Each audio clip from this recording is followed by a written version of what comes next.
Una vez conociendo su empleo, ¿tiene alguna relación los derechos humanos con los golpes de Estado?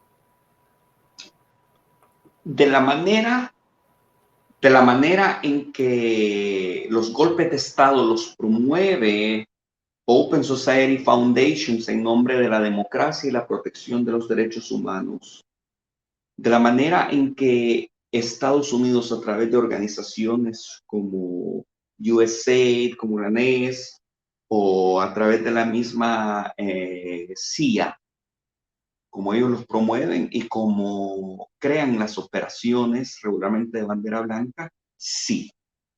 Recordemos que en los programas anteriores del año pasado platicamos muchísimo sobre el tema de lo que se estaba intentando hacer en El Salvador y de lo que se ha hecho en las revoluciones de colores en Centro Europa, lo que se hizo en Ucrania. Tuvimos a Antonina explicándonos lo que se ha venido haciendo para debilitar a los gobiernos progresistas o los gobiernos que no se alinean a los intereses de los partidos demócratas en Estados Unidos y de otros partidos o líderes europeos.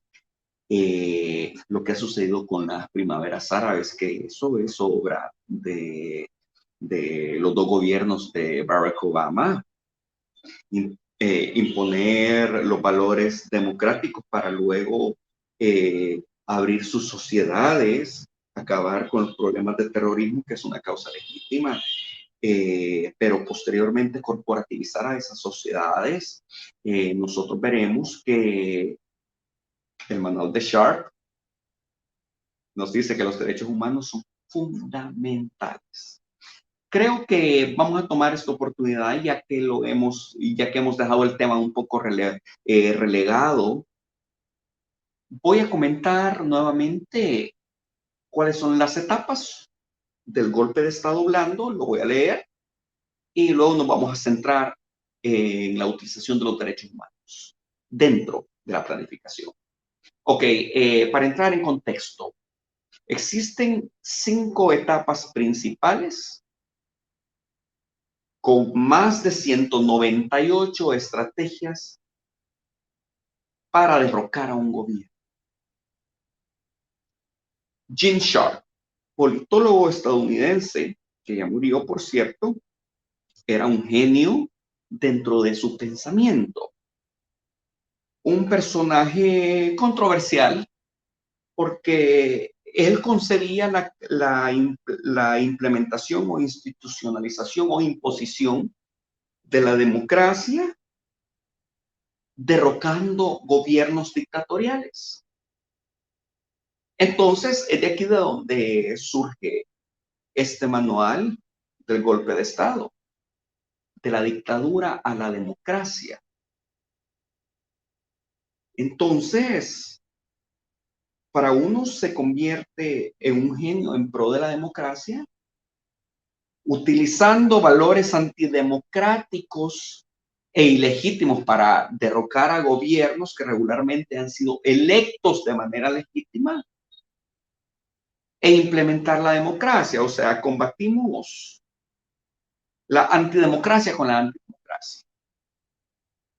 Pero para otros, los que reconocen el daño que este manual ha hecho en el mundo desde 1991, 1992, si no me equivoco, y quienes saben que la utilización de este manual de golpe de Estado blando es para la implementación de las sociedades abiertas, pensamiento de George Soros, y es para el beneficio que entraría en un plano secundario, pero no menos importante, y para el beneficio de mantener la hegemonía de los Estados Unidos y de sus satélites europeos, entenderíamos que es desastroso para las sociedades. Etapa número 1 se llama ablandamiento. Y aquí dice, se promueven los factores de malestar empiezan las denuncias de corrupción y la promoción de intereses. La segunda etapa se llama deslegitimación, o sea, quitarle legitimidad al gobierno. Campañas en defensa de la libertad de expresión, la libertad de prensa y los derechos humanos. Acusaciones de totalitarismo, y dictaduras. Que es lo que le han hecho al gobierno del presidente Nayib Bukele. Etapa 3. Calentamiento de calle. Lucha y globalización por las demandas políticas y sociales. ¿Cuántas manifestaciones han habido en El Salvador? 2, 3 manifestaciones grandes. Las otras se empezaron a difuminar con una ley. Etapa número 4. Combinación de diversas formas de lucha. Acá inician las operaciones de guerra psicológica y todo para crear un clima de ingobernabilidad. Etapa número 5 se llama fractura institucional.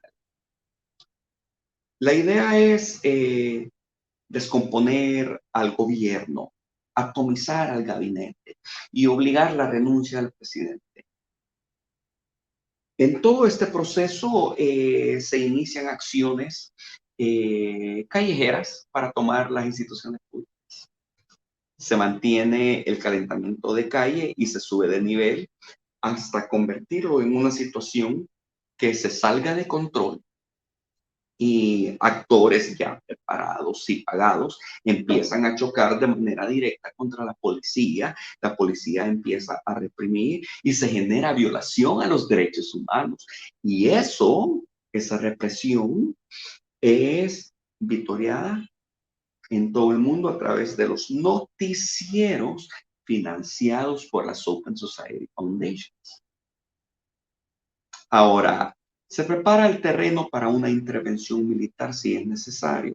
Y cuando me refiero a intervención militar, no quiere decir que va a haber una invasión externa, no, sino que se rompe con el gabinete, se rompe con la conexión constitucional o el mandato constitucional de las Fuerzas Armadas con el gobierno.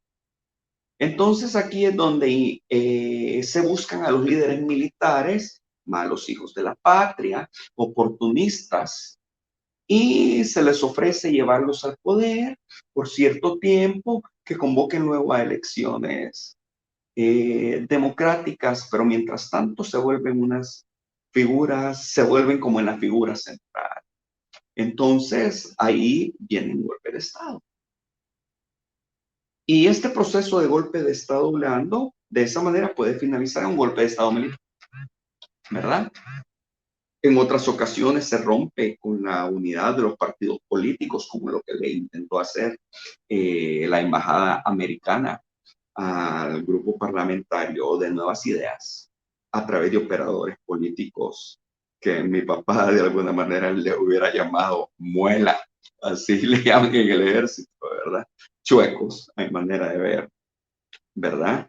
Pero cuando se rompe con las unidades legislativas y se rompen con aquellos pactos tácitos en los parlamentos, se dan golpes de Estado técnico. En muchos casos, cuando los gobiernos logran resistir, se dan guerras civiles prolongadas, como lo que hemos visto en Siria, por ejemplo. Y este caso de Siria nos ha dado a nosotros una nueva visión para analizar. Y tal vez no es la mejor manera de decirlo, pero es lo que cualquiera de los que hemos estudiado el caso de Siria podríamos entender a nivel politológico. Y es que aquel gobierno que se comprobó con la intervención rusa en Siria, que aquel gobierno que quiere sobrevivir al embate del intervencionismo estadounidense, se alía con Rusia y pide la intervención rusa para poder sobrevivir. ¿Verdad? Eso ya lo vimos. Ahora se promueve el aislamiento internacional, que es algo que le están tratando de hacer al gobierno de Salvador. Vámonos directo entonces a la etapa número 2 de deslegitimación. Los derechos humanos, dentro de sus 30 artículos, la Declaración Universal de los Derechos Humanos contiene el sistema de libertades, pues se inician las campañas en pro de esas libertades y en pro de los derechos humanos.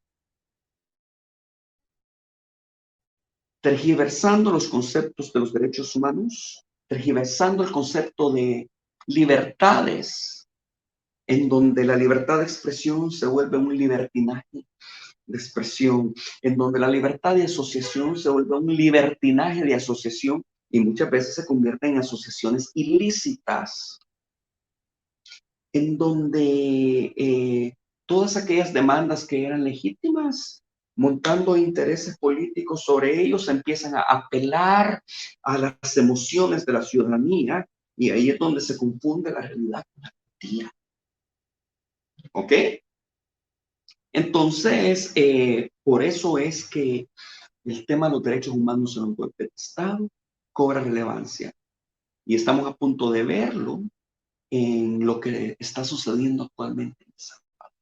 Esto es una planificación en el que Tamara Tarasiuk, en el que Juan Papier, en el que organizaciones de derechos humanos nacionales, en el que Michelle Bachelet, en el que la CIDH, en el que partidos políticos de oposición, que la mayoría de los nacionales se deslegitiman a ellos mismos porque lo que buscan es exposición política por sus intereses políticos personales, intereses políticos que les ayuda para obtener dinero, ¿verdad? Entonces veríamos toda una orquestación en contra del gobierno, aprovechándose de la situación actual. Y posteriormente le voy a dar una conclusión del error que la oposición salvadoreña está llevando a cabo. ¿Okay?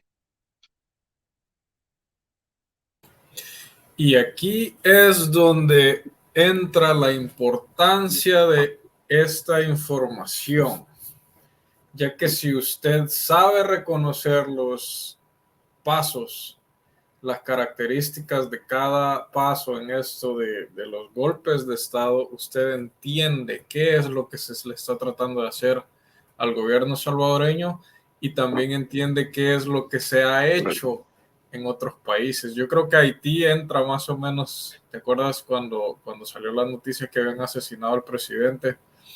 Y yo creo que ahí recuerdo que comentamos que la población estaba dividida en Haití sobre el Correcto. apoyo y el no apoyo al presidente. Y recuerdo un exdiputado cachetoncito que más o menos tiró la pregunta en redes sociales que si querían darle golpe de Estado al presidente Bukele y todo el mundo salió en contra, así que como que ya no lo hicieron, ¿verdad? Ya dijeron, no, mejor esto como que no va a resultar. Pero eso es la Velázquez Parker. importancia. Él fue uno, pero también estuvo, él fue el que creo que puso la propuesta y nadie le hizo caso. Pero también el que le dicen Kiko, se me ha olvidado su nombre. Ya tengo rato que no lo veo. Pero él sí, él salió diciendo algo así, nadie le hizo caso y también como que se echaron para atrás. Pero Velázquez Parker era el más bravito, digamos, de todo este rollo.